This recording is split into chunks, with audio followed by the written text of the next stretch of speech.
इतिहास रचने वाले यानी बिहार को बदनाम और बिहार को चौपट करने वाले पार्टी के नेता तेजस्वी जी क्या बोलेंगे। भ्रष्टाचार में हमेशा लिप्त आरजेडी के नेता तेजस्वी यादव हमेशा इसी तरफ से कुछ बोलते हैं।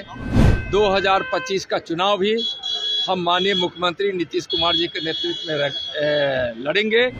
इंडी गठबंधन का आरजेडी का सुपड़ा साफ हो जाए। इस तरीके से विकास के रास्ते पर ले जाकर माननीय मुख्यमंत्री नीतीश कुमार जी ने बिहार के भविष्य को संवारा है।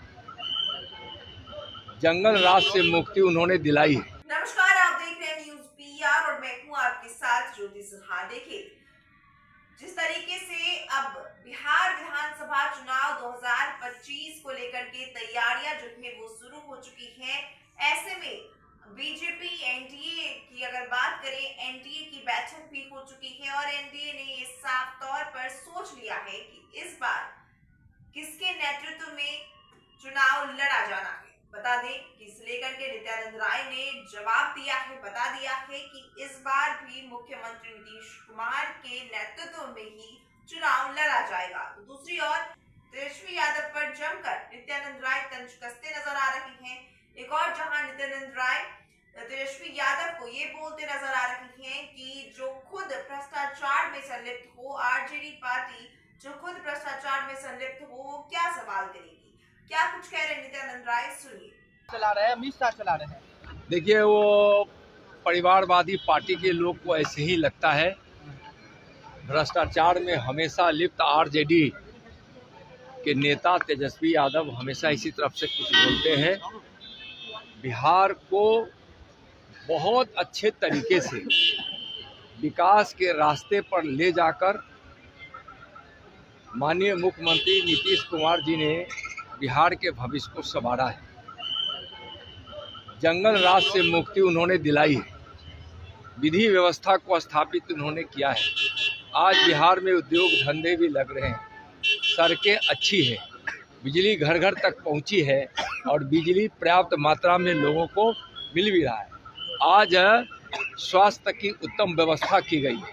तो इस तरह से कुछ नहीं करने की इतिहास रचने वाले यानी बिहार को बदनाम और बिहार को चौपट करने वाले पार्टी के नेता तेजस्वी जी क्या बोलेंगे। 25% की बात कर रहे हैं महिलाओं को। 2 नेता दिल्ली के हैं और 2 नेता बिहार में हैं, वो भाजपा के संपर्क में है। देखिए, भारतीय जनता पार्टी एनडीए के सभी घटक चाहे कोई भी हो, सब विकास में विश्वास रखने वाली पार्टियां हैं। हम देश में माननीय प्रधानमंत्री जी के नेतृत्व में विकास का रिकॉर्ड तोड़ रहे हैं और बिहार में नीतीश जी के नेतृत्व में विकास का रिकॉर्ड टूट रहा है।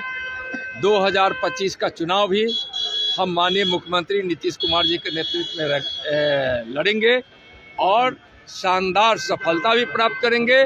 2010 का भी रिकॉर्ड तोड़ेंगे और इंडी गठबंधन का आरजेडी का सुपड़ा साफ हो जाए। तेजस्वी यादव लगातार जो है लोगों से बात कर रहे हैं, कह रहे हैं हमारी सरकार बनेगी तो 2500 लोग महिलाओं को मिलेगा, माँ बहन का योजना लाया जाएगा। देखिए, जब आप उन लोगों के वादों में कोई दम नहीं है, कोई दम नहीं है।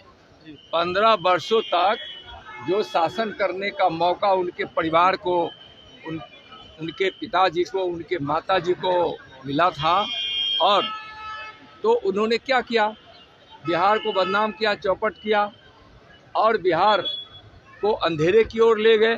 तो 15 वर्षों में तो उन्होंने कुछ किया ही नहीं और आज जो भी वादा करे, कोई वादा नहीं पूरा कर सकते हैं, वह भ्रष्टाचारी लोग हैं। और जो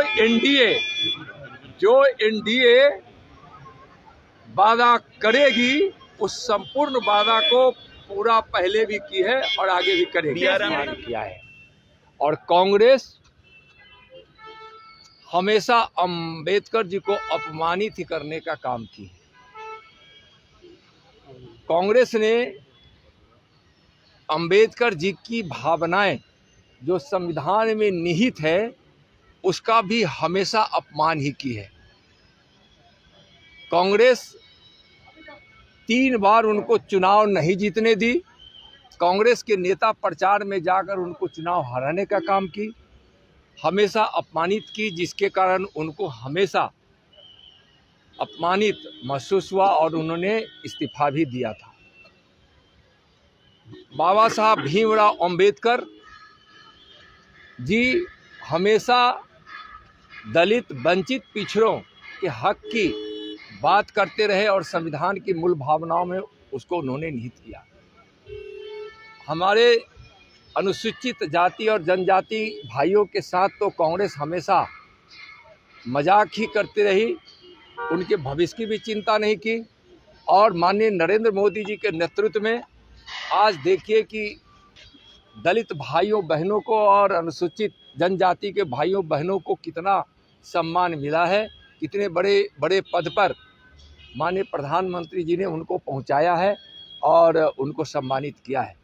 ओबीसी के आरक्षण को हमेशा कांग्रेस ने रोके रखा। आज़ादी के तुरंत बाद भी जब कमीशन ने पिछड़े वर्ग को आरक्षण देने की बात की थी तो उसको भी रोके रखा। मंडल आयोग का जब रिपोर्ट सबमिट हुआ तो कांग्रेस उसको रोके रखी और कांग्रेस के नेता राजीव गांधी जी पानी पी पी कर सदन में विरोध किए और पिछड़ों को आरक्षण उन्होंने नहीं दिया। और जब कांग्रेस की सरकार बनी तो कांग्रेस की सरकार में आरजेडी सहित कम्युनिस्ट के लोग भी सम्मिलित थे। कभी उन्होंने ओबीसी को संवैधानिक दर्जा, ओबीसी आयोग को संवैधानिक दर्जा नहीं दिया। ओबीसी आयोग को संवैधानिक दर्जा नहीं देने का मतलब ही यह है कि कांग्रेस समेत उनके साझेदार सारी पार्टियां, इंडी गठबंधन की सारी पार्टियां ओबीसी के आरक्षण का हमेशा खिलाफ करती रही है। यानी वह चाहती थी, बोलती भी थी अगर आरजेडी जैसे संगठन के लोग, लेकिन उनके अंदर की भावना यही होती थी कि हम ओबीसी का हित नहीं करें। जो ओबीसी को संवैधानिक दर्जा देकर माननीय प्रधानमंत्री जी ने ओबीसी को हक दिया है। आप देखे होंगे कि मंत्रिमंडल में भी ओबीसी मंत्रियों की संख्या इतनी ज़्यादा कभी नहीं रही है। आज इस प्रकार से महत्वपूर्ण पदों पर अनुसूचित जाति और अनुसूचित जनजाति के भाइयों को लाना, बहनों को लाना और ओबीसी को इतना भारी मात्रा में मंत्रिमंडल में सम्मिलित करना, यह दर्शाता है कि भीमराव अंबेडकर जी की भावना जो संविधान में थी, दलित वंचितों को आगे बढ़ाने का, पिछड़ों को आगे बढ़ाने का, वह भावना आज नरेंद्र मोदी जी के नेतृत्व में पूरी हो रही है।